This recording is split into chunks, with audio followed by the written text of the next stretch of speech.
say I remember no At Attin. At Attin.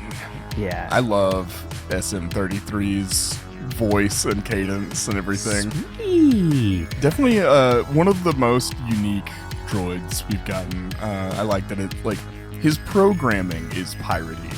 Like, he doesn't operate on normal droid protocols, you know? I also love that, for the most part, he's like a puppet. Like, yeah. He's not like, He's a person in a suit, or CGI. He's, for the most part, he's mainly a puppet. Right, especially in, the waist-up shots, you know? He's something that Jude Law can actually, touch and interact with, and that goes a long way for selling a scene between a character that's not, on set. Right. Yeah, so I grew up reading the Young Jedi Knight series, following Han Solo's kids as they were training in Luke Skywalker's academy and stuff. They modeled Jason Solo after Jonathan Taylor Thomas, by the way. He looks just like it on the covers. But this episode in particular felt like I was reading one of those books where it's like they find this random planet, they have this adventure, and it's leading to an overall thing. Right. And this episode was just so much fun. It was kind of out of left field for me a little bit. It took me a little bit to adjust to what was happening, but especially on the second watch, I just love this show, and it is skyrocketing to I already think it's second place for me for all Star Wars TV. It's just so good-natured. It's just a fun series. Yeah, for sure. I continued having a blast with episode 4 as well. Everything you said, Alex, it kind of felt like a little bit of a change up on this one. We got the Mandalorian formula a little bit to where it's okay, here's a random place and a random thing's happening. We're kind of getting dropped in media res on it and that kind of deal. But unlike the Mandalorian, this felt directly tied to their main objective and stuff. So that was an interesting take on that too. Whereas the Mandalorian, normally it's here's a side adventure and then you'll learn a little something at the end or something like that. Whereas this felt, more completely in their narrative arc. But but it was so fun. Child soldiers are a huge deal in this episode, which I did not expect to be happening in Skeleton Crew, but here we are. Yeah, I was not expecting that either, and got some Phantom Menace vibes from a lot of this planet, and we'll talk about what is going on with all the At planets, the 9 jewels of the Old Republic, and we'll talk about how old are they really based on their technology, but then also the scroll. We're going to get into a lot of that, but I know you were saying kind of directly after the episode, you were getting a lot of Fallout vibes. I'm getting a lot of Silo vibes, which is almost essentially the same thing. Yeah. Can you kind of expound on that a little bit before we jump into everything? Yeah, for sure. Well, for one thing, this episode felt like more of a shift into sci-fi directly instead of the kind of sci-fi fantasy combo that Star Wars normally rides the line of, right? This felt much more like something you'd almost see, it reminded me of a lot of 90s anime, 90s, early 2000s type dystopian post-apocalyptic anime settings. And then... So that tonal shift helps push it in the Fallout direction. But specifically, I think why I thought of Fallout was all of the At planets, like you were saying, the jewels of the Old Republic. It almost seems like they are part of some kind of experiment or some kind of project. That's indicative of what the great work could be that everybody's talking about on At Attin. But that it's almost like all these different worlds were intentionally set up by somebody and then just kind of and given all the same resources, all the same stuff, because At Akron almost seems like a photocopy of At Attin with just an alternate history happening, right? I almost feel like if you go to any of the At planets, they're going to look exactly the same. Yeah, so I'm right there with you. And even from the outside, like the kids thought they were home, right? Yes. Like it looks, so that speaks to it being a like almost created world of some kind. Like this civilization was set up in an exact way. And then just things went differently on the planet we see in this episode somewhere in the timeline to lead to like the dystopic scene we see instead of the like suburban paradise of At Attin. So like that gives me Fallout vibes a lot because basically Vault Tech sells everybody the same kind of vault experience. Like you're going down into almost identical vaults. Everybody's going to just kind of ride out the nuclear winter and then come back up and restart civilization and everything like that.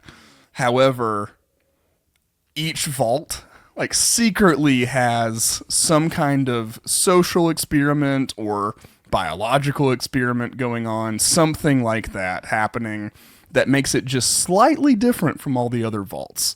But that slight difference creates a huge, diversion of outcomes when, sentries are applied. Right. So I don't know, it's really interesting to me that's what almost kind of seems like At Attin and the rest of the Jewels of the Old Republic.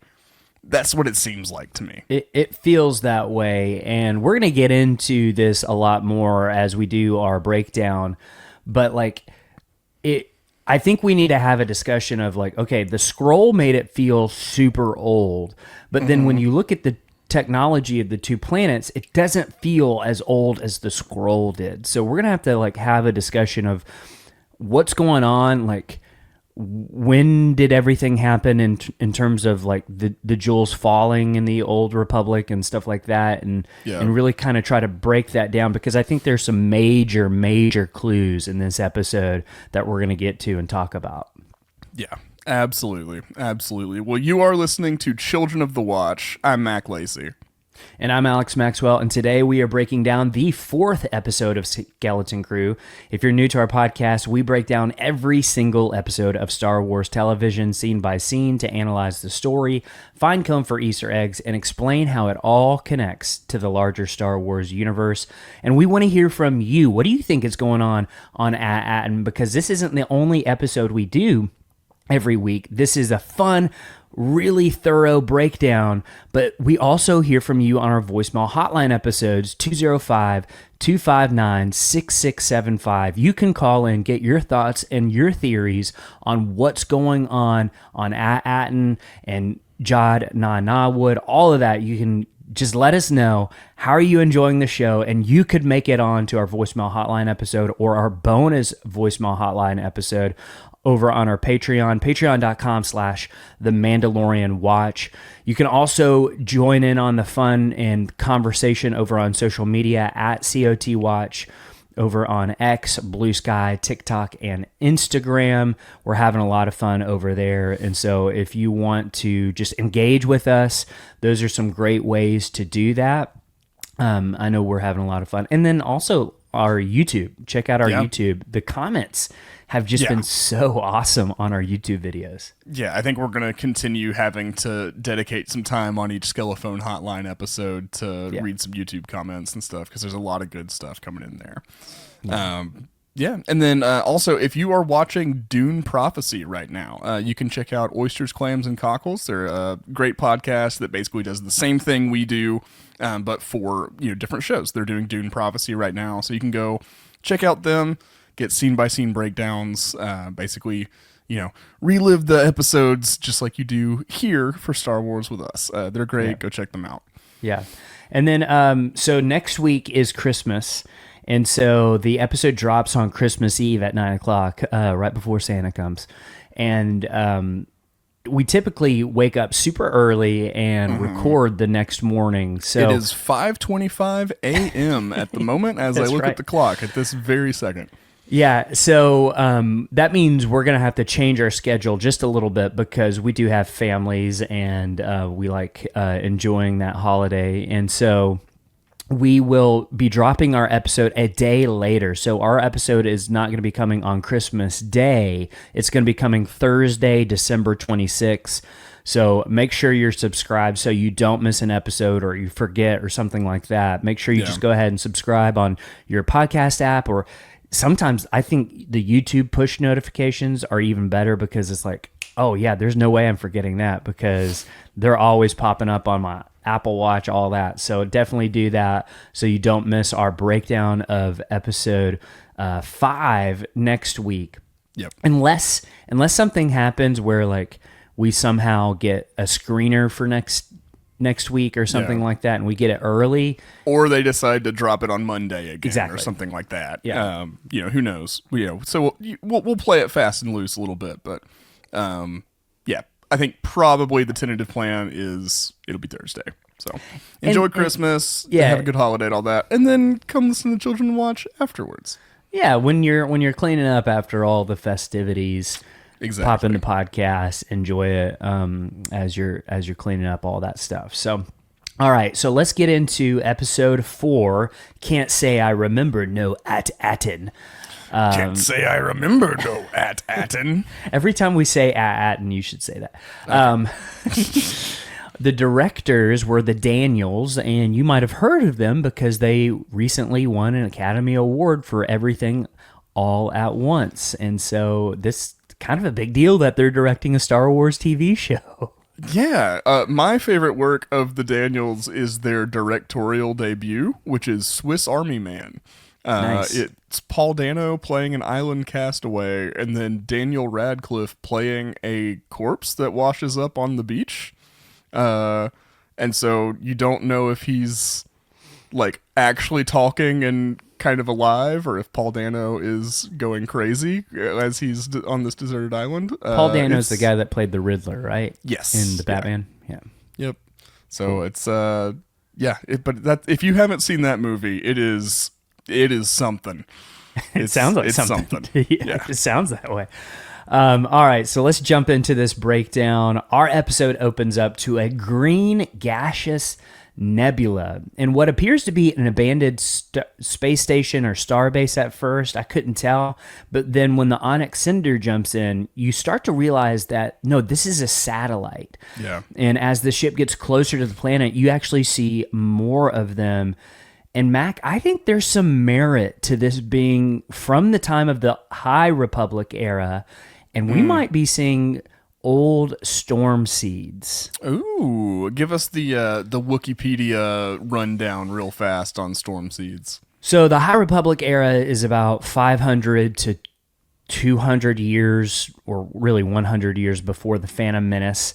And during that era, there were a group of pirates that attacked the Outer Rim, known as the Nile. Mm-hmm. And they ended up having a really big push in the Outer Rim and developed this technology called storm seeds, where basically they sectioned off part of the Outer Rim, and you could not get in or out.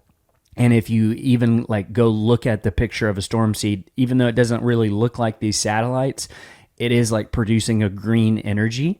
Yeah. So there's like, okay, there's some visual clues that maybe there is some sort of connection, but then also just kind of the way that the station looks. It doesn't look ancient, but it also doesn't look new either. They're kind of, they look like they're in disrepair or something like that. And so my mind immediately went to maybe there is some merit of, okay, this happened during the High Republic era, which is still technically part of the Old Republic, and that gets super confusing. It's so confusing. But like that is the Old Republic era. So it might not be as old as we were thinking with the scroll last week, but it's still old. Yeah. Yeah, that's really interesting. I mean, we've kind of drawn some connections to the Nile before. It'd be wild if this was like maybe repurposed to create the barriers. Like maybe I don't think it'd be the Nile that sectioned off these planets or anything like that. That seems but they repurposed the technology they were having to kind of come up against to do whatever project or whatever they're trying to do. It's hard to talk about when we know so little about what's actually going on with the Jewels of the Old Republic, but yeah, especially since Gary on our Discord has done so much work unraveling that scroll and translating. And, we talk about it a lot on our voicemail episode. I even have a free Patreon post that you can read that breaks it all down. It feels older than what we're talking about. And so I think that's kind of the issue that I'm running into is like, I feel like the jewels of the Old Republic were founded in ancient times, but like the technology that we're seeing on both planets, not ancient. So I don't feel like they fell in ancient times, if that makes sense. I almost feel like the planet started to fall around the time of the Phantom Menace. And I think there's a lot of clues in this particular episode that kind of point to that.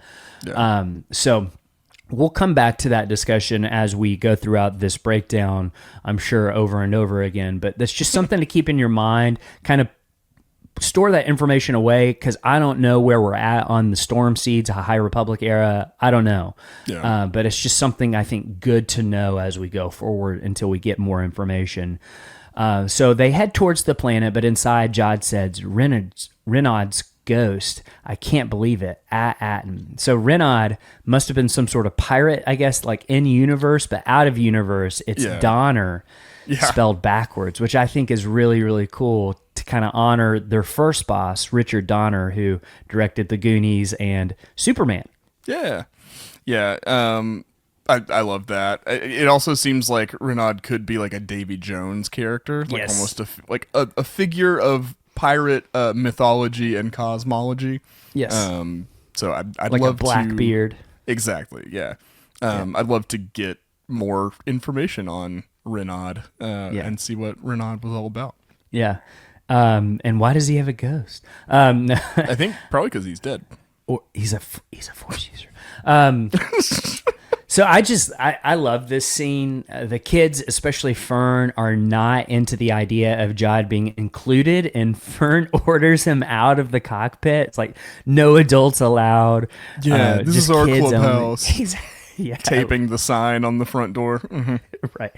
The kids see the houses as they fly down towards the planet, and it looks exactly like their home, like even to like the layout of the planet itself. So it makes me wonder, Mac, like, did the Republic purposely choose Earth-like planets where it's like, okay, the geography of these planets are not just like one geography like we typically see in Star Wars, where it's like just desert or just snow or something like that. Like, this has got everything. And was that on purpose?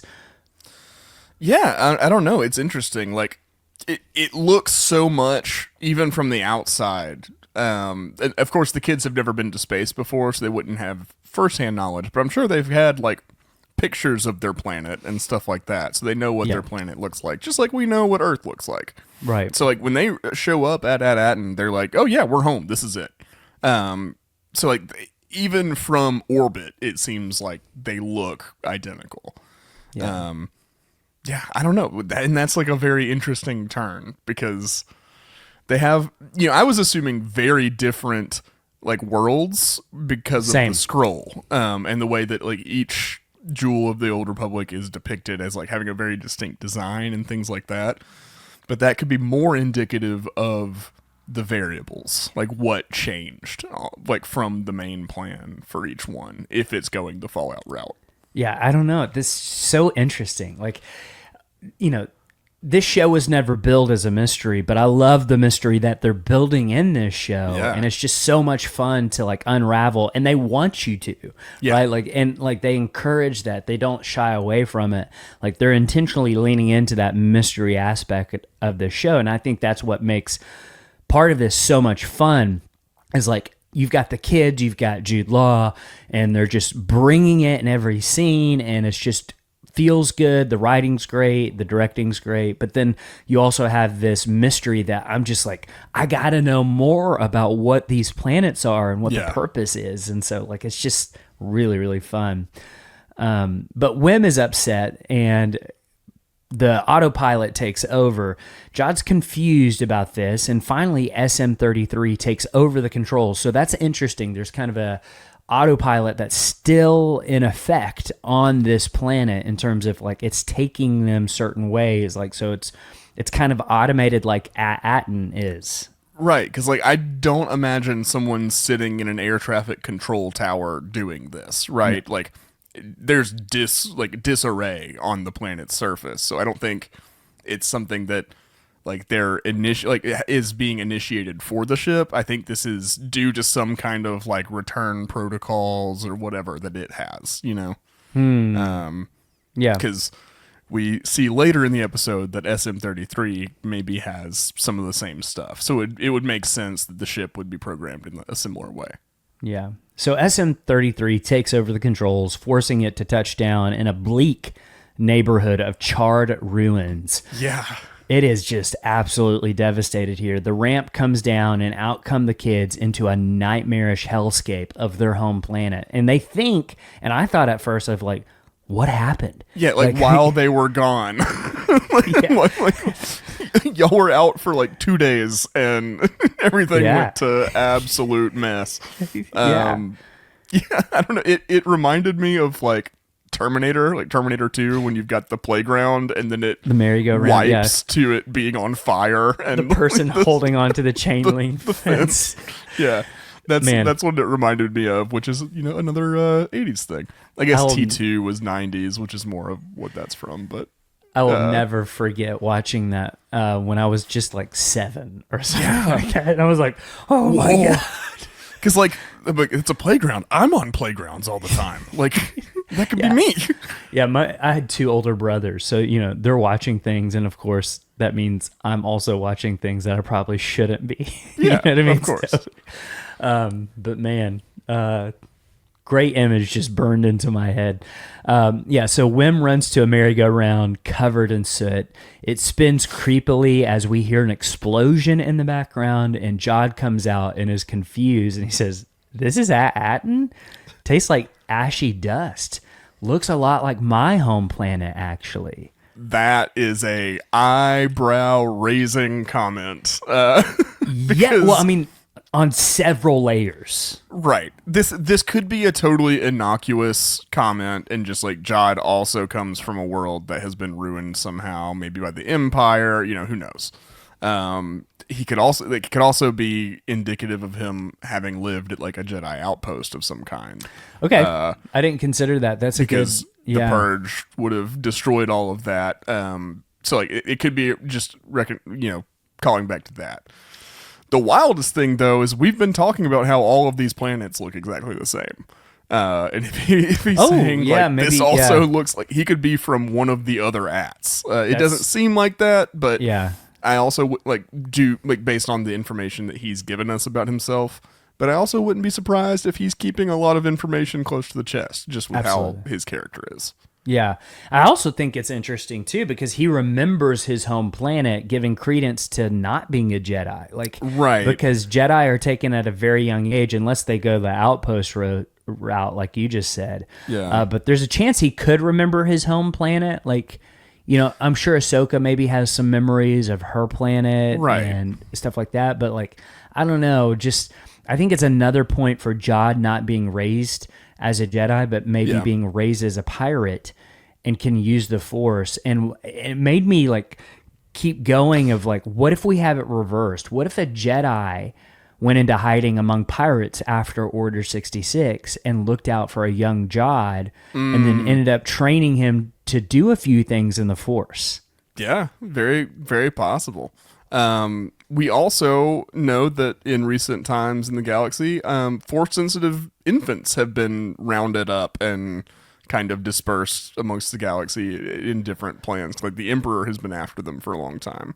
He could be just a Force-sensitive baby that was taken by Cad Bane, but then saved somehow, right? So like he is Force sensitive. He's like he's a particular. He's got a high midichlorian count or whatever, but he never got the Jedi upbringing. He's remembering Mustafar. Oh, because that's where Cad Bane took those babies, didn't it? I think so. Yeah. So I don't know. Who knows? Yeah, there's just like it could just be like you said, a throwaway line that we're not really meant to like go down this road. But that's not what we do on this show. Yeah, we're all about dissecting every word of every line to we're going down derive every possible rabbit trail. meaning. That's right. We're chasing that white rabbit. So back to the action. Neil notices this is not At Attin. So the kids run off after Neil, and Fern makes sure that SM-33 won't let Jude off the ship. She doesn't want him coming with them. And so SM-33 goes into babysitter protocol, and he starts saying, "Come here, baby, baby." Like he's trying to in my mind, I feel like he's actually trying to be like what he would be like with an actual baby, which is terrifying. Yeah. Oh yeah, absolutely. I mean, I think he actually engaged the babysitter protocols and is now beholden to those. But like you said, imagining an infant, SM-33 coming at an infant with arms extended. I just had a vision of him and Grogu. Yeah. Where he's in babysitter protocol with Grogu, protecting him. And I don't know how well that would go for either of them. I thought about him babysitting, or a droid like him babysitting a young Jude.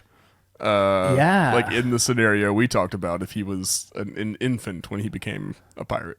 Yeah, so Neil and others run into an abandoned home, one that looks just like Fern's. Yeah. Inside, they find a large tree indicating it's been like this for a long time. And also notice that the same mural is on the wall in this house as well. Like the same exact mural that Fern has on her house wall, it's in this house wall too. So what could that mean? It's almost like you said, a photocopy of At Attin. They have the same exact buildings. I'm sure that's for the undersecretary's house. That's just where the undersecretary lives. That's their house. They got the mural in there. It's the same thing. Yeah. Yeah. I don't know. It's very interesting. I would have thought the undersecretary would have made that design choice in her own home, right? But this is telling me that it's not. No. Unless, and I just want to throw this out here at this juncture, we won't unpack it a lot, but I want to put it in everybody's minds. What if the Jewels of the Old Republic are not 9 different planets, but the same planet at different times? And I don't know. Star Wars is ready for that. And something about the reason why At Attin is so weird and hard and difficult to get to is because you're actually doing a form of time travel every time you get there. Something in the how the crazy. Hyperspace works. So they're not visiting an identical copy of the planet. They're visiting the same planet, but at a different point in the timeline, after everything has already devolved into civil war. That's interesting. That's just a thought I had, and I think there's maybe some other evidence to support things like that as we go, but I just wanted to put that in everybody's heads at this juncture. So where my mind is going with this is, okay, I keep thinking back to the scroll and us translating what it said.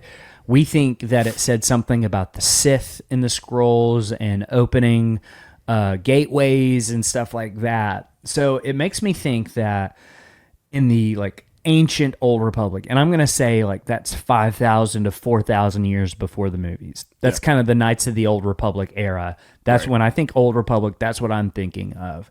And that scroll seemed to match that, okay? Seems to match that time period. They could have founded the 9 planets in terms of we're gonna protect these planets. There's something special about these planets. We're not going to really let the coordinates of these planets out, but except it seems like if you're on those planets, you know where the other ones are, which is interesting. That is interesting. Yeah, we'll get to that, I guess, towards the tail end of this breakdown. But I feel like they founded those planets and sectioned them off of okay, nobody's going to these planets. We're going to keep them safe. But then maybe towards the tail end of the Republic, kind of, again, in that Phantom Menace era, they made some sort of initiative or push on all 9 of these planets at the same exact time. So it's like you've got 2 different things going on in terms of there's something special about them that's super old. But then around the time of the Phantom Menace, they decided to let's do something on these planets and not just let them sit there for just sit there. Let's actually send people there and do things with it. Does that make sense? Yeah. I think so. Yeah, I don't know. That's I need to know. The more we talk about it, the more I just need to know. If I could just get the rest of Skeleton Crew now, For real. If they just wanted to drop the rest of it next week, like when the next episode happened, we could do that. This is going to be a Christmas present. Yeah, this is going to be a fun one to binge, like to go back and like just binge it. Yeah, absolutely. But yeah, I think there's definitely credence to like your reasoning of these planets are old, they've been isolated for a really long time, but something has recently happened to all of them, like more recently than their founding. It's like maybe they just cooked along for several thousand years, all hunky-dory, and then recently something happened. Yeah, I almost feel like there's an initiative that happened and then something that triggered the fall of all these planets except At Attin. And this isn't really privy to the rest of the galaxy. I don't know. There's just this is kind of throwing me off of like how they all look the same. Right. That was just such a surprising piece of information to receive. Yeah, I don't know. Yeah. So Wim, back to the breakdown. Wim is saying, do you think maybe we fell asleep for 100 years, like the tales of the nights, and then he's cut off. Yeah. And I thought that was super interesting. I'm going to chase this rabbit trail a little bit because we learned some interesting information from the stories that Wim has been reading. The idea that there are pods of sleeping Jedi potentially out there is very, very interesting. Yeah. Either from... Like to me, that means that would indicate that it's really old. Like yes. they would have had to go into hibernation like a long, long time ago, which opens up all kinds of crazy potential for the future. Especially like I think of like Luke finding all these and like building the new Jedi Academy faster that way. But if Jedi can do it, so can Sith. Yeah. It's almost like Transformers where the Autobots and Decepticons are both on Earth but just like deactivated for a long time, and then humans find them and the war just like starts right back up again. Yes. How cool would that be? That would be super, super interesting. But it's just interesting. That's one of the story elements from his stories is that Jedi went to sleep for 100 years at some point. Yeah. That's really cool. And he read it from Tales of the Nights, which I want to read that too. Yeah, I want a copy of that desperately. Yeah. Give it to me in hardcover. Please. I'll get the 100th anniversary edition. The 100th millennia anniversary edition. That's right.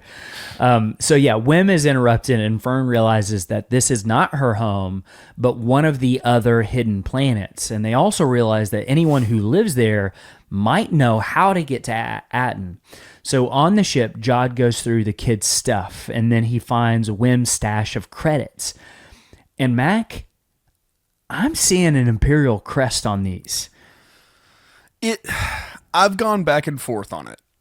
Because these are the same credits we've been seeing the whole time, right? This is the big stash that he's had like in his sock and all that kind of stuff. It almost looks like a proto version of the Republic symbol to me. Okay. It doesn't look exactly Imperial yet, but it's evoking a lot of the same geometry and stuff, but it's just slightly different. Yes. I haven't looked, so maybe somebody can do a side-by-side comparison or something like that. I haven't just like paused it and looked at them, but every time they've come on screen, I have been paying attention to that, and I think it's a symbol that's evocative of the Republic symbol that we know, but is not quite there. Right. It looks more like a flower to me, or like a snowflake or something than the Republic symbol seems. Yeah, it kind. I mean, it looks like the Imperial symbol to me, but like they keep calling it Republic credits, and so like I was thinking maybe it's just the Republic symbol, and I'm not seeing it very well, but like immediately it looked like the Imperial insignia to me. So I don't know, like, and maybe you got to think that that imagery came from somewhere. It didn't just like pop up as soon as the Empire started. Right. Maybe they kind of leaned into that imagery from an ancient time to kind of like give them an air of legitimacy, kind of like the Nazis did. The swastika, because it's an ancient symbol that's been used in like it's particularly important to like Hinduism and stuff like that. But then it was just co-opted and turned into something terrible. So like I feel like that's kind of what's happening here maybe. Yeah, it's very possible. Yeah. I don't know. I need to know. I need more information. Yeah, I can't wait for this week's voicemail episode. I think it's going to be a lot of fun. So yeah, Jod bites on one and realizes it's real before SM-33 just grabs him and pins him against the bulkhead. And Jod has to remind him who he is several times before SM-33 says, "Sorry, At Attin be playing tricks on me memory circuits." And Jod is realizing what the kids are in that moment, that this is not At Attin, but it's a different planet. And then SM-33 says that he knows this is a dangerous place. And Jod starts testing him and asks him about At Attin again. And SM-33 is about to say something before the rat pops out of his head, and his head begins to smoke, and he says, "Can't say I remember no At Attin." And Jod and us were starting to realize, okay, this is a programmed response. It reminds me exactly of Westworld, the HBO show, where anytime any of the hosts look at a photograph of like the modern outside world, doesn't look their like memory anything just at all. doesn't look like anything to me. That's what every single character says every single time until they start becoming aware. But like that's exactly what this felt like, and I started getting that sense like early in the episode because I realized he's saying the exact same thing every time. But this really confirms that. And I think the rat in his head is like jostling around some circuitry and causing his memory to momentarily come back sometimes. Or he's in a droid mech and he's actually controlling everything. He's ratatouilleing SM-33. Yeah. Outside, Wim pretends to be a Jedi as Neil is having a hard time dealing with the smoke, and he's wheezing. And another thought that came across my head, and I think it also came across the Discord, is like it's potential that the barrier maybe caused an environmental disaster across all of the planets. Yeah. And like maybe all the other planets are dealing with the same thing, but also I think I'm leaning more towards it's ashy because it's been in a state of war for so long. I think that's what's going on here. Yeah, it's giving me Mandalore vibes. Like the planet itself is just torn apart by the constant fighting. Yeah. 'Cause this, like, everything that the characters we meet on this world say indicate that this conflict has been going on longer than anybody can remember. It's like tribal now. Like it's devolved into that. Yeah, it's Hatfields and McCoys. House of the Dragon just had two families like this that were locked in a feud kind of deal. It seems like they've been fighting for longer than anybody's been alive. Nobody can remember what initially started the conflict. Yeah. But yeah, it's really interesting. Yeah. So I do think the world is torn apart by that. But I mean, the barrier could be doing some weird kind of like greenhouse gas effects. It's possible. That could also be happening. Yeah. So they start to see something in the fog, and they see a colossal statue missing its head. And the kids theorize that he could be the leader of this planet. And Wim says he's King No Head. And Fern's like, are you serious that you think that's his name? Then a blast hits the statue, and Fern has to pull KB down because she's like just staring at it. Yeah. Then there might be a clue there. She's done that a lot. I don't know if that has to do with her medical condition, where it's like she's really slow to respond to danger. Yeah. Even though she can seemingly kind of sense it coming before everybody else can. at other times. So it's like quick to notice, slow to react kind of deal. Yeah, I don't know. Yeah. Then a masked child prods Neil, and another taller masked figure confronts the others, asking who they are. The Discord immediately thought of Mandalorians when they saw these kids. I did not. For whatever reason, my mind just did not go to Mandalorians here. I mean, there's like one of the helmets is kind of Mandalorian-like, just in its design. But all of this looks so like World War II inspired, yes, or even World War I. Honestly, yes. A lot of this is like evocative of like trench warfare, and that kind of deal. There's a new like Warhammer-esque game out right now called Trench Crusade. A lot of the visuals were kind of reminding me of that. Have you watched the secret level thing on Prime? I have not. I saw that it was out. I'll have to watch some of those. Some of those I was like, I don't even know what this game is. I don't know what this is based on. But Yeah, it looks cool. Real fast, do you have any theories on who King No Head could be? You think it's important? I kind of like, if you go back to At Attin, there's statues like this all over At Attin as well, and they're like of the blue elephant people. So like, to me, I was just thinking, oh, these were the founders of these societies on these planets, and like it's the same founders because it's the same mural on the walls everywhere. So like, I just kind of figured it's someone from the mural. Yeah, I almost got like, I mean, if like, it seems like fascist dictatorship kind of vibes. This statue, like, it seems a little. Even the buildings, though, there's like some brutalism thing going on with the buildings. Yeah, and brutalism is not always indicative of that. Brutalism can't. You've just touched on a hot button for me because I love brutalism. It can be an extremely democratic and like populist movement, because like it came about to house people after Europe was destroyed after World War II, right? So it's like, hey, how can we all like quickly take care of each other and like try to put some kind of aestheticism into it? Well, that's interesting. Could that be what's going on here on all these planets?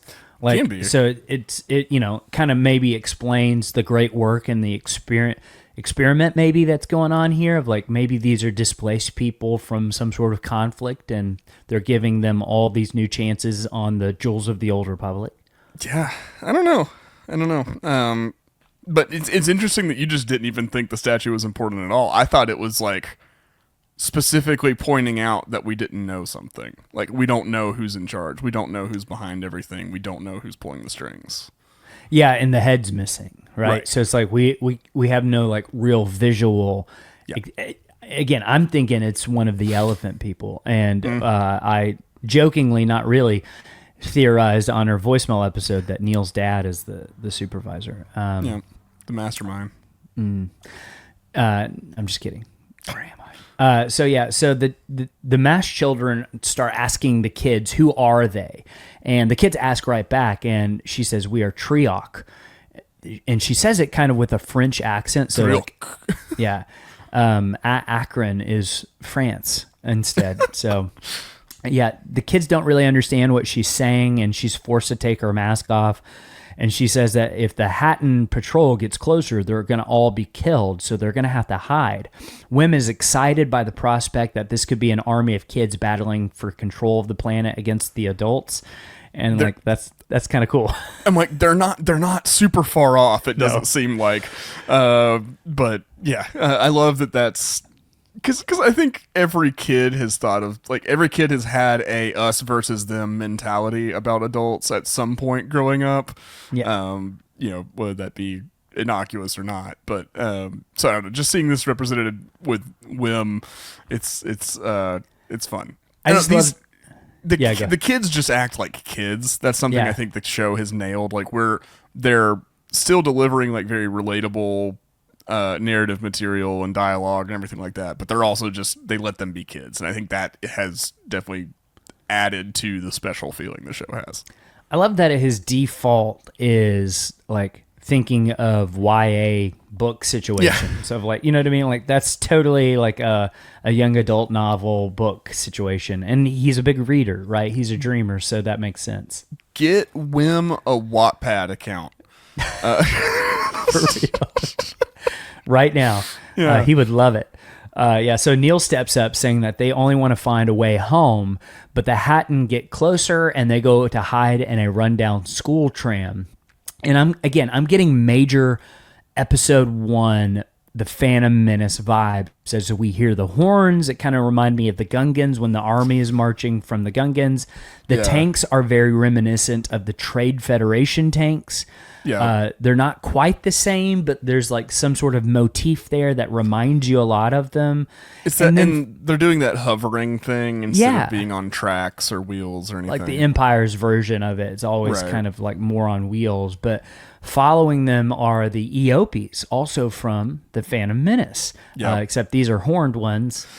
And that's another so like with the elephant people that are not Max Reba, what is it? Otolins. So like these, they're very, very close, but a little different, right? Mm-hmm. These Eopes are super close to what we saw in Phantom Menace, but just a little bit different. They've got horns. These could just be male Eopes, whereas we've only seen female ones or something like that. But I think this is another indication of that slight divergent evolution that's been happening while these worlds have been like in isolation. I mean, that's just so interesting. I love that. Yeah. And the soldiers in red march past. They're all grown-ups. Like you said, they kind of have more World War I style helmets on, kind of reminding me a little bit of the Empire, what we saw in Solo on Mimban. Yeah. The soldier look there, but it's not the same. These are not Imperial tech or soldiers or anything like that. And again, all the same species of At Attin, with the exception of Rhodians. Yeah. We didn't really see any Rhodians on At Attin, but we do on this planet. So I wanted to note that because I thought that was important. I don't know how, but I think it might be. They watch as the patrol moves past with the Eopes in the back, and she puts her helmet back on, and they head out towards a school structure just like theirs. And so they open it and they enter inside, but it's not a school anymore. It's a military base. And the girl whispers something in her father's ear, who seems to be sitting in a position of power. And then a young boy acts as a herald and forces the kids to kneel down before General. And he announces that they are in the presence of General Strix, leader of the Triarch and the one true ruler of At Attin. And then they reveal him, and they really made it seem like this guy was someone that we knew, but we've actually never met him before. Yeah, I was also expecting it to be like an actor I knew or something like that, and I still didn't. I think I've seen this guy before in something, but not anything that's like super prevalent. For a second, I was thinking, is this Michael Bihn's character from The Mandalorian? Like when, you know what I mean? Like the Ahsoka episode in season 2? Yeah, that's also kind of where my mind went. And then it's also, like, it looks like that actor, you know, a little bit. It does. Or more specifically, it looked like John Connor from Terminator 2, but adult John Connor. That's the vibe. Like, except I think he's the bad guy. He is. Like, I think the Hatan are maybe the good guys. I think they are.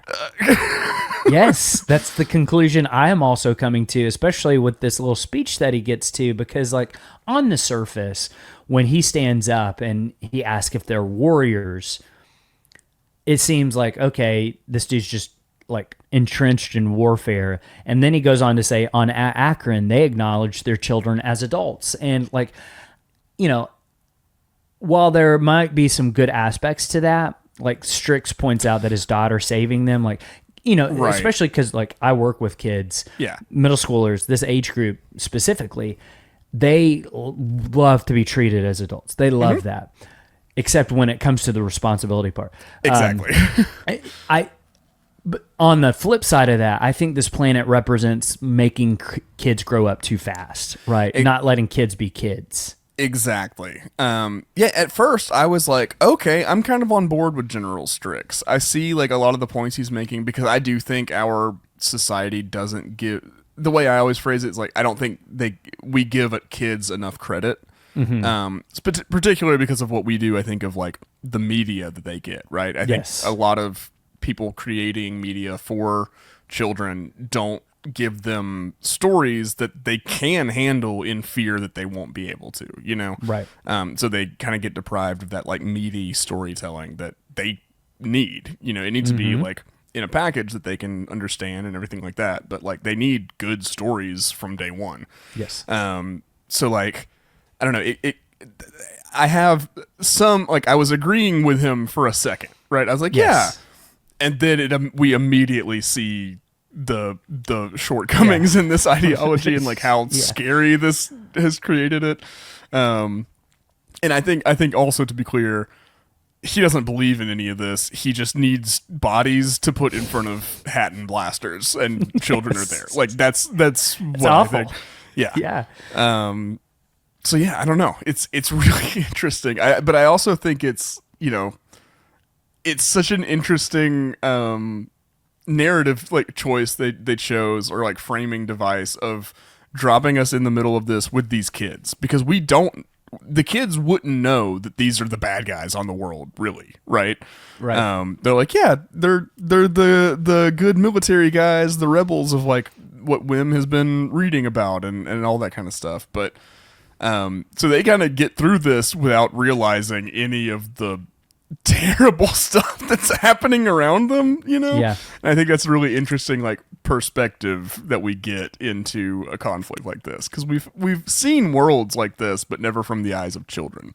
Yeah. And again, going back to what I said at the beginning of the episode of like, it felt like a Young Jedi Knight book that I read when I was a kid, and like there's something very specific happening on this very specific planet. Like, I just love that idea in Star Wars of like, there's things like this going on that really the whole galaxy has no idea about, right? Like, right. Now he does mention later, like, off-worlders have come to the planet and they trade with them because that barrier has been broken down. But I don't think that like anyone actually cares about this planet, or like is helping this planet, or like visits it a lot. You know what I mean? Like, so it's just kind of interesting that you've got these things like happening all throughout the galaxy like this, and you really have no idea about, and like they have their own stories and what's important to them. And I just think that's really cool. But yeah, I think this planet represents like that loss of innocence. And again, it's not clear at the beginning, but I think the more you think about it, especially when the episode ends, it's like, yeah, I think those guys are the bad guys. Yeah, they're the bad guys. Scrix immediately sees them as new potential soldiers, and the kids say that they just want to go back to At Attin, but Strix says that they don't concern themselves with off-worlders, which sometimes they trade hides with. Hannah, his daughter, mentions that the Fallen Sanctum might have what they're looking for, and that's just, what a cool name for that tower, is the Fallen Sanctum. I love it's that. Like the Fortress of Solitude. Or love a good place name. Yeah, she says that there's old carvings, coordinates for other planets in the Fallen Sanctum, but Strix says that he won't take them there, but he does see potential in them, and he wants them to start training. So back on the ship, SM's peg leg marches down the ramp with Jod, and Jod keeps asking if he remembers anything about the treasure, but all SM-33 can mention is the warriors like these. And so they're trying to get down the ramp, and SM-33 says, yeah, they snuck past them, but Jod wants to know about the hidden treasure as the fog clears, and the Hatton soldiers all point their weapons at him. And he just sighs, and he goes to his knees, and he says, you know what? Just shoot me. We've all been there. Yeah. We've all been like, you know what? This has been a really wild week. Let's just do it now. Oh, I love it.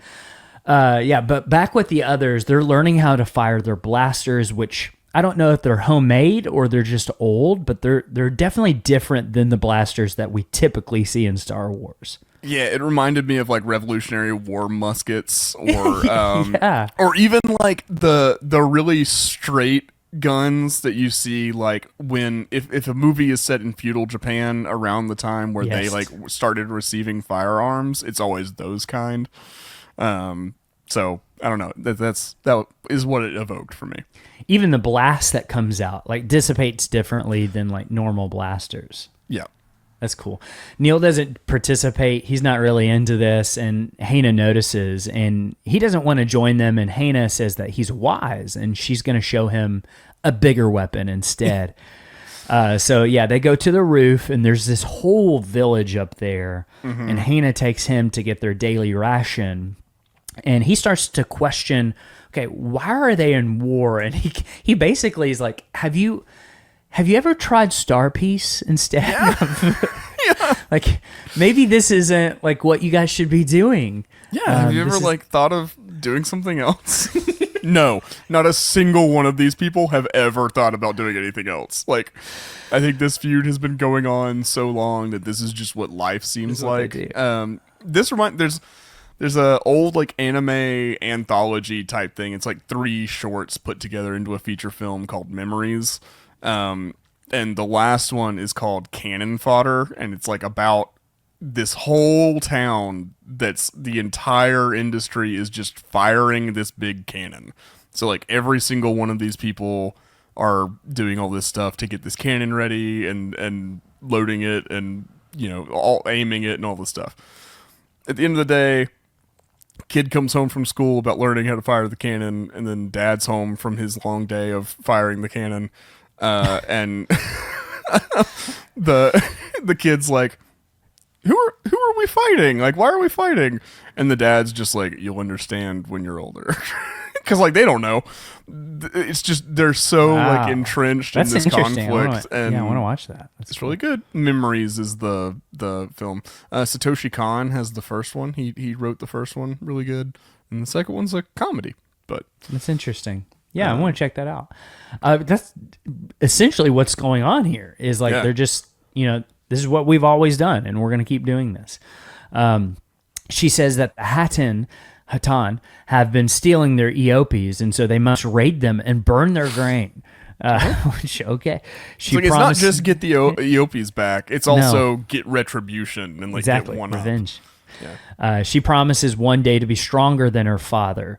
Like she is entrenched in this mindset and takes it to the next level. And Neil takes his ration that they get, their daily ration, to some kids, and Hannah notices, and she kind of smiles at the kindness that Neil displays.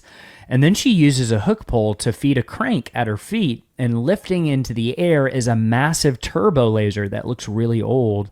Yeah. And Hannah says that it's left over from the old days, and old days is capitalized. And with this planet being exactly like At Attin, I assume that they're gonna use a massive turbo laser at some point on At Attin. Yeah, it's Chekhov's turbo laser. That's right. For sure. Yep. Neil is upset that they're at war all the time, and Neil goes on to explain how his planet works and how peaceful it is. And then when Hannah questions him, he says they do have slapball, because she's kind of like, well, you guys don't fight, you have no like strong warriors, and he's like, well, I play slapball. And Yeah. he waves his hands, and he says he's one of the best players. Mm-hmm. I'm positive that that's true. This is like so endearing to Neil. Like if he couldn't be endearing enough, like this just like makes you love him even more. For sure. We kind of said that like last episode was KB's episode. Yeah. This definitely felt like Neil's episode. I think each of the kids have had the focus on each of them for an episode now. I think Wim is the first one, Fern's the second one, and then KB and then Neil. Yeah. Hannah says that they must have a weak clan, and Neil sighs and agrees that they never had to fight for anything. And then Hannah sits down and says that this is all she knows. And Neil begins to question what the point of it is, and it won't ever end. And he goes on to say this really, really nice quote that I had to write down. He says, if it were me, I'd just say that I'm sorry. But that's probably just because I get too scared because I'm from a weak clan. And I just want... Precious baby Neil. I love Neil. I see a lot of myself as a child in Neil. Yeah. Not, I was a lot wilder, but just as far as like, You're definitely blue. yeah, you know, I had my Small trunk. My elephant. trunk has shrunk a little bit, but you know. Anyway, Yeah. Yeah, so he then goes on to tell this whole story of his brother Jorko stealing his protractor and then spraining his trunk because of that, and it's just like great. Like he even admits, like, yeah, he's like half my size, but he totally beat me up. And then like Hannah laughs, and then Neil just scoots a little closer because he's got that riz, right? Like he feels the vibes. He knows that he's doing a good job here, so he scoots closer to her. yeah. Remember in like I think it was like episode 1 that I was like, in 10 years when all these ladies are thinking about who they want to partner up with, they'll remember Neil. Yeah. Yeah, he's a romantic guy, right? Like we saw him in episode 1 dreaming of this girl. Now he's got this girl. He's just he's got the romance. Back in the training grounds, the kids are getting better at shooting, which I think might be setting something up later, potentially in the series of like, this is how they get good at it. Yeah, I mean, it just justifies them. Now they can use blasters later, and it makes sense. Like, they're not just kids from some world. Like, it should still be not a surefire thing, but like, they should be able to show a little bit of skill with weaponry now, and it's not going to be, you know, unfounded. Right. So they see Hannah and Neil return, and Wim picks up this huge blaster, and he wants to show it off and how he can shoot it. And so he shoots a blast, and it knocks him all the way back. And then Strix comes and says that Captain Fern and her crew will honor them by leading them into battle. But really, they have no choice here. And at first, you're just like, oh, he's just bent by like a life of warfare, and then it slowly starts feeling more sinister. Yeah. So we cut to them cautiously walking out into the ruins as the army follows them, and they hide behind some rubble after hearing something, but eventually General Strix forces them out, and Neil is last to follow, but all the kids go slowly, and Neil just kind of ends up stopping and freezing because he's scared, like he's shaking, and Hannah offers to go with them. And she wants to offer support specifically to Neil. And so together they start marching forward, and he ends up walking in front of the other kids as he's just like talking to himself, not really realizing what's going on here. I love that.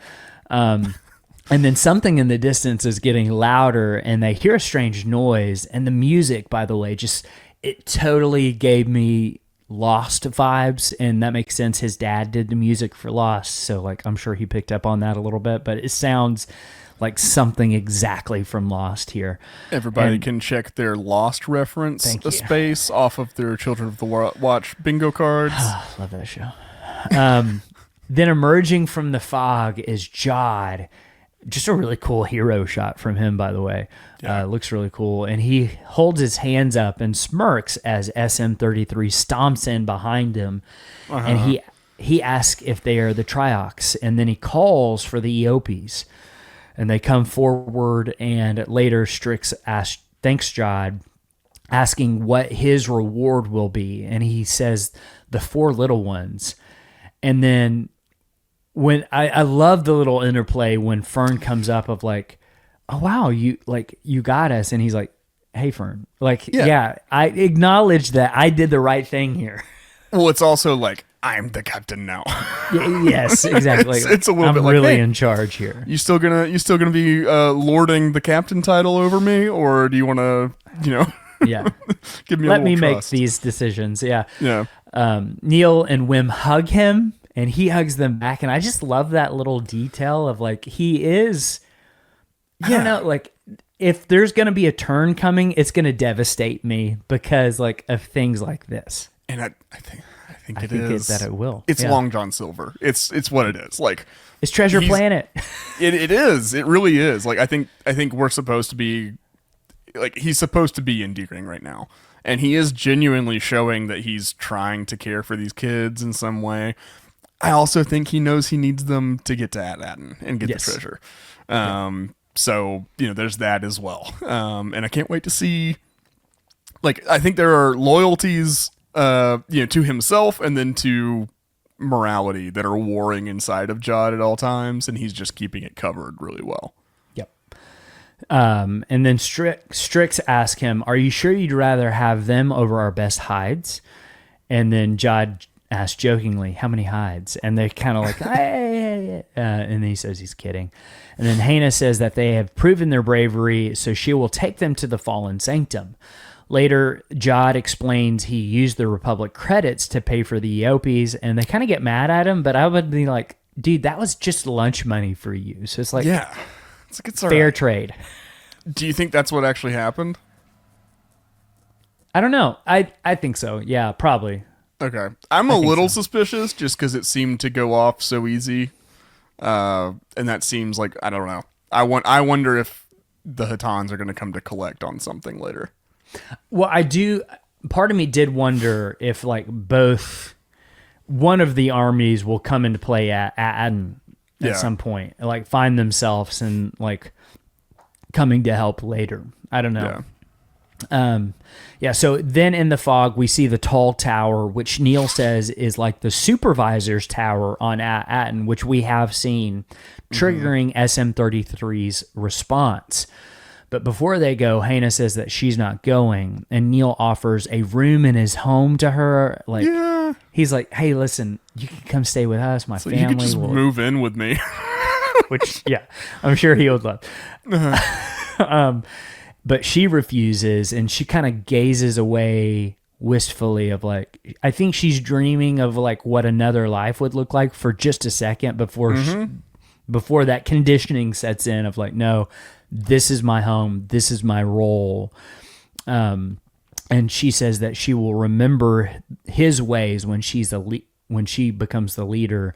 And she says, "I now see your weakness. It makes you kind, and my world could use some kindness."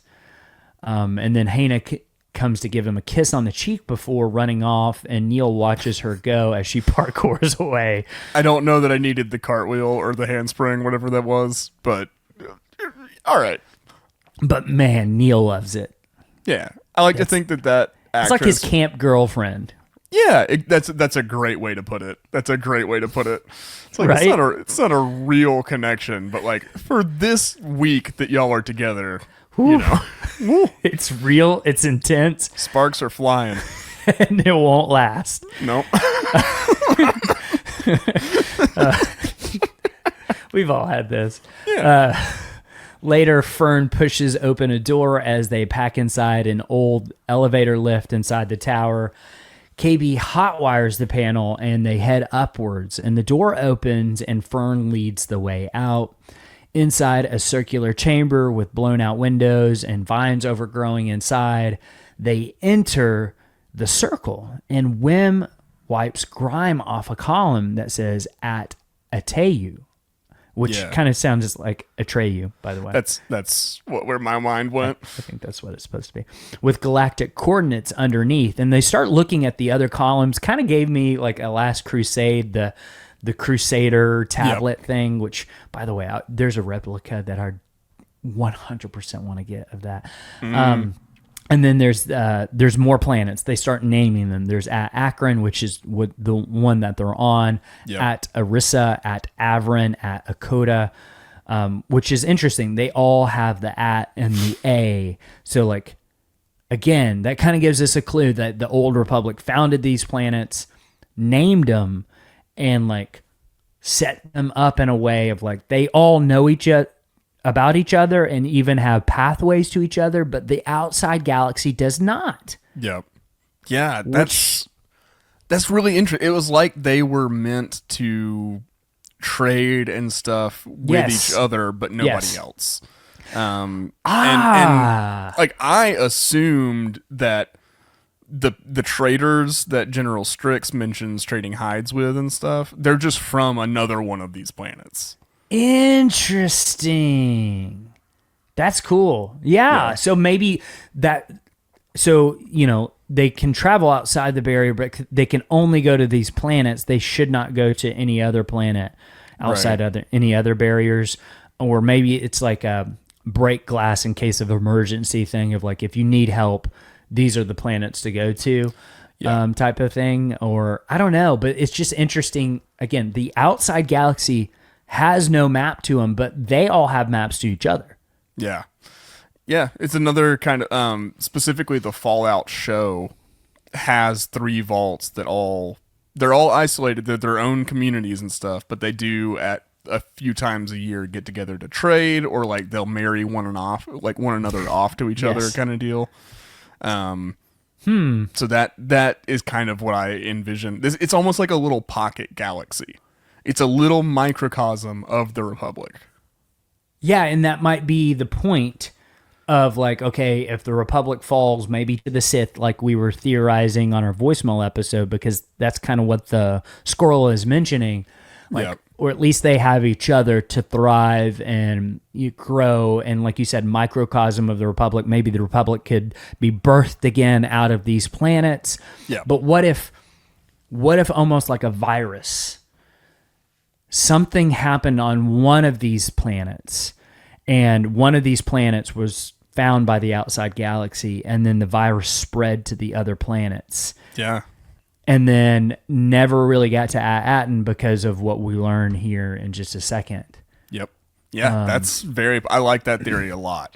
Or even if it's not a virus or a plague, maybe an invading force that's that's what I meant. Or a plague. Not an actual virus. I meant like the virus of anarchy is more the vibe that I was getting of like the outside influence is now inside, and it starts spreading to each planet, and it breaks down that microcosm that you were talking about. I didn't mean like an actual virus. Yeah, I got you. Thank you for clarifying that. I probably probably zoned out for a second. And No. That's I'm glad you clarified that, because I mean, even though that's possible, I think it could be an actual virus, but I think what you're talking about is it being whatever influence is ruining things acting like a virus, spreading from each host to the next. Yeah. Yeah, like that isolation that they had starts breaking down.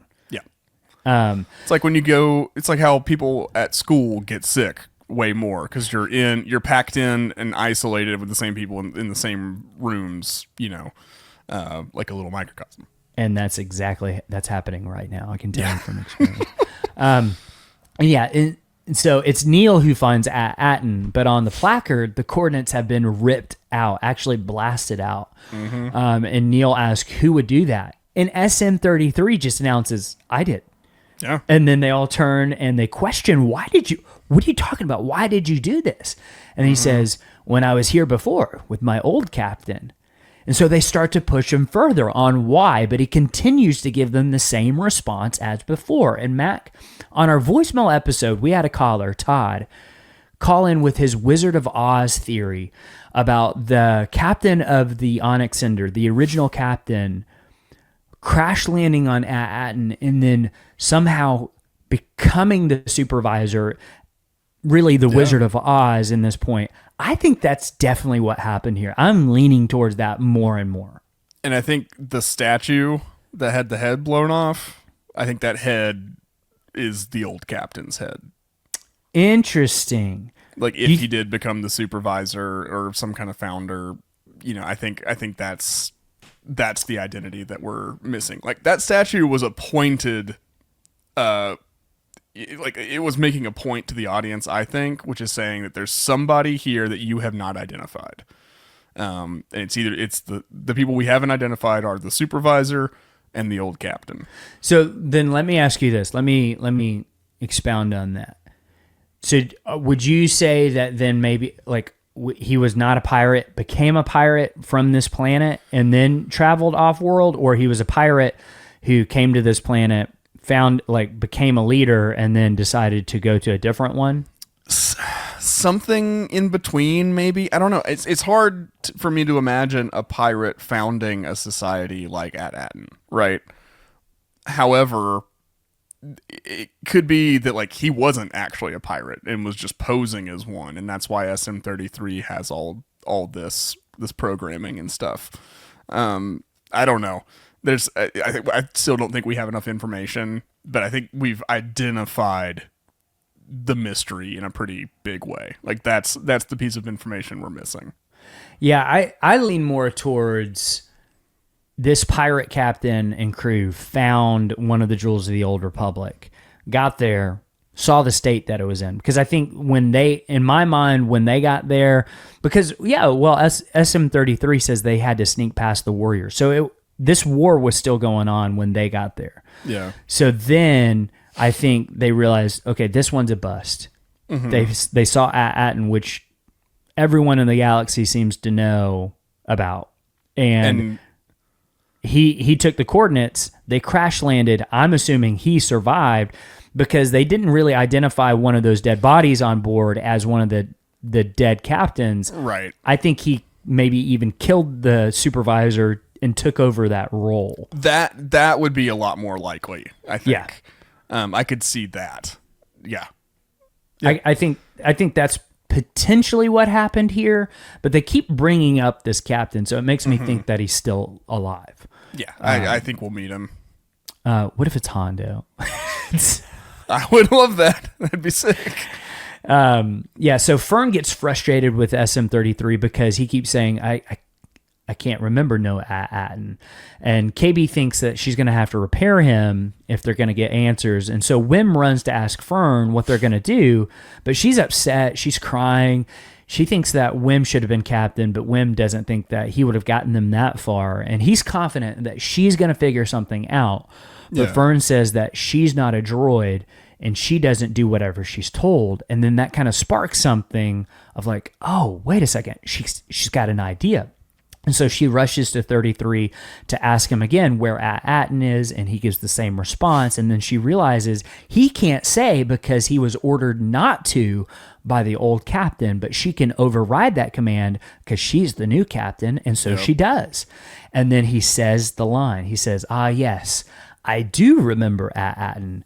It was this very room. The captain killed any of his crew that saw the coordinates to At Attin. Slaughtered them, he did.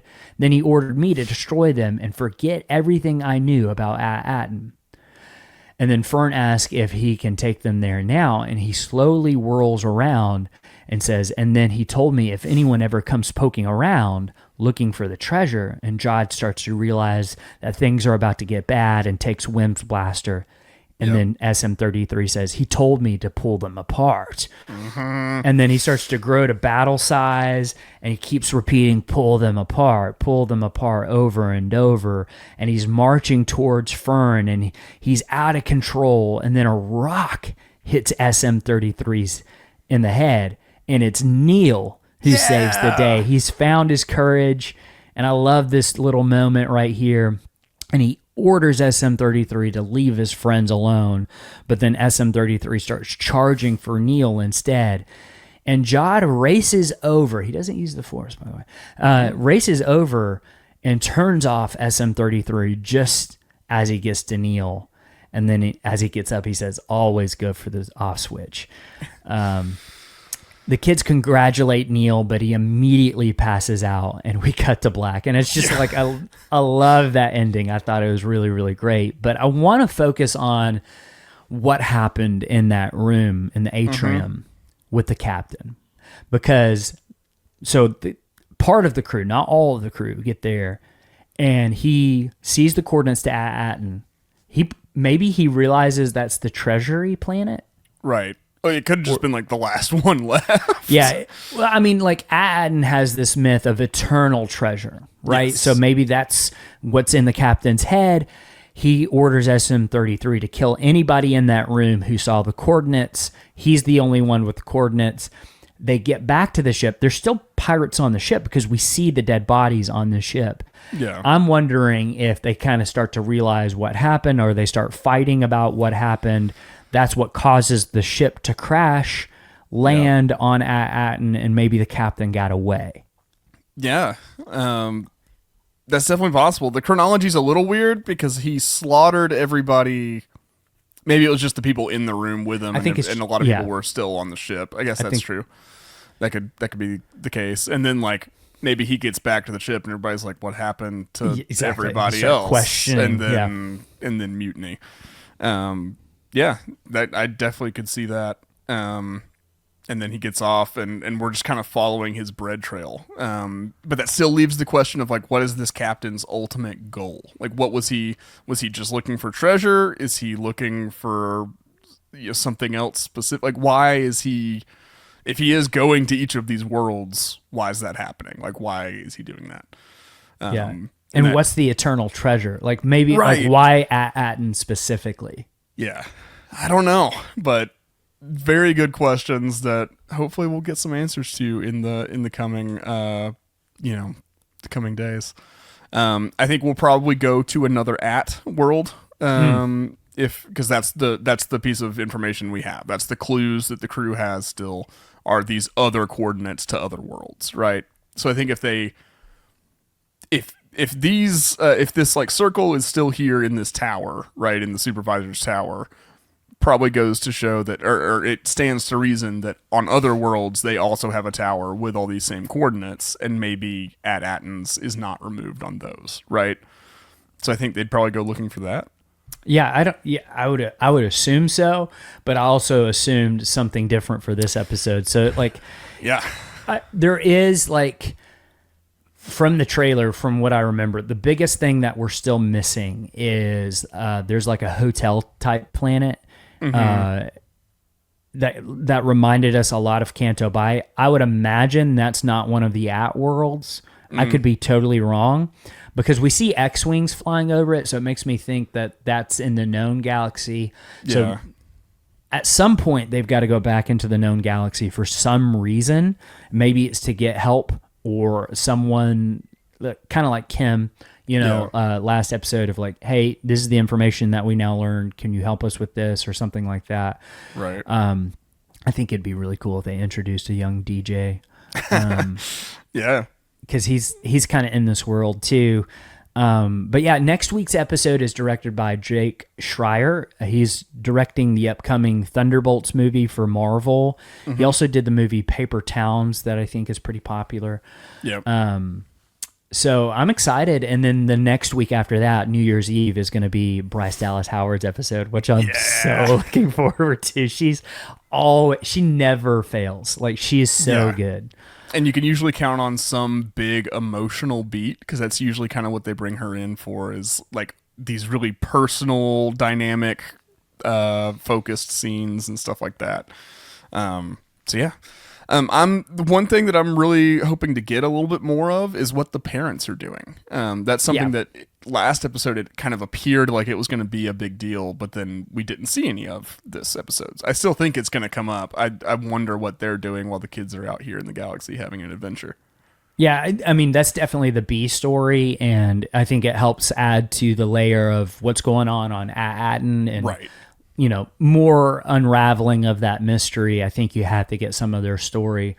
So yeah, I'm excited to see where the show goes. I think this episode did a really good job of like giving us some answers, but making more questions too. Yes. And I think that's perfect for a mystery, in terms of like, that's kind of what you want, is like, okay, you don't want all the answers, and it's like, is this exactly what it's saying that it is? It's not. It's giving us like answers of like, okay, we now know what the 9 jewels are a little better, but we still need more context here. Yeah. So I love the way that they're setting this up. I did not expect this mystery. Yeah. And I'm so glad that we're getting it. And the show's just so much fun. And I really, really hope that more people find it. And like, it's one of those shows, like I told my mom, I was like, you need to check out Skeleton Crew. Yeah. And she's not really watched any of the Star Wars TV shows except the first season of The Mandalorian. And so she decided to check it out because of Jude Law. And she loves it. She like, you know what I mean? Like, it's one of those shows, like, I think if people just give it a chance, especially more of a general audience, they're going to fall in love with the show and be so wrapped up in what's going on. Yeah. Yeah, for sure. For sure. Well, this has been a fantastic breakdown. Episode 4 is great. Can't wait to see what's coming up in episode 5. Yeah, we're super interested to hear what you guys have to say. The next thing that's going to be hitting the feed is our Skelephone Hotline episode for episode 4 of Skeleton Crew. Please call in with your theories. Tell us what you think is going on with all the at worlds. Tell me, who do you think the pirate captain is? Give us all your theories on that kind of stuff.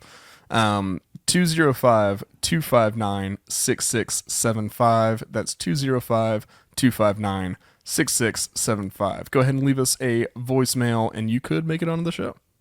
Also, check out keepthewatch.com. We've got new merch there. We've got new shirts with kind of an updated logo to kind of give it a pop of color, and then also immediately identify you as a Star Wars fan and not a member of a cult. Yep.